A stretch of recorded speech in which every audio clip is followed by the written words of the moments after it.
భారత్పై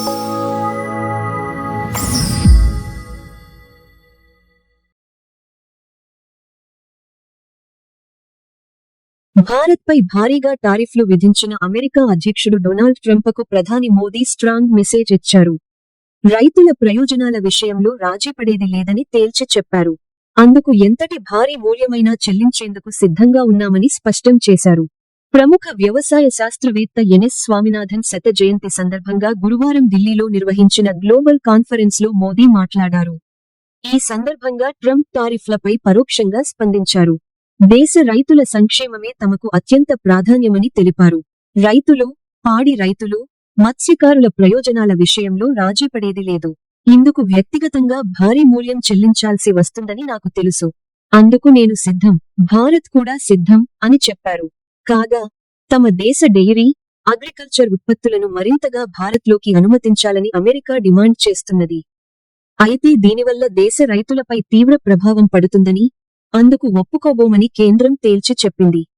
రష్యా నుంచి ఆయిల్ కొనవద్దని చేస్తున్న బెదిరింపులకు తలొగ్గలేదు. ఈ నేపథ్యంలోనే మన దేశంపై యుఎస్ భారీగా టారిఫ్లు విధించింది.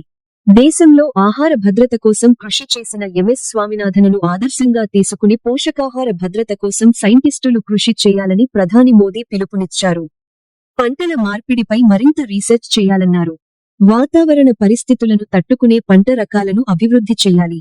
కరువు, వేడి, వరదలను తట్టుకుని నిలబడే పంట రకాలను డెవలప్ చేయాలి. వ్యవసాయంలో ఈ ఆధారిత టెక్నాలజీ వినియోగం పెంచాలి. భూసార పరీక్షలను ఈజీగా, తక్కువ ఖర్చుతో చేసేందుకు టూల్స్ను రూపొందించాలి. డ్రిప్ ఇరిగేషన్, సోలార్ పంపులను ప్రోత్సహించాలి అని సూచించారు.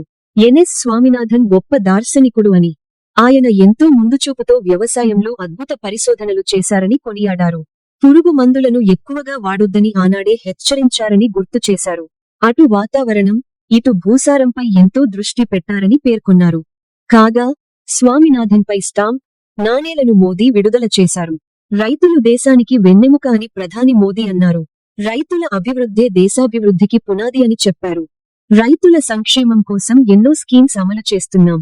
పీఎం కిసాన్, పీఎం ఫసల్ బీమా యోజన, పీఎం కృషి సించాయి యోజన, పీఎం కిసాన్ సంపద యోజన, పీఎం ధన్ధన్య యోజన తదితర పథకాలు అమలు చేస్తున్నాం.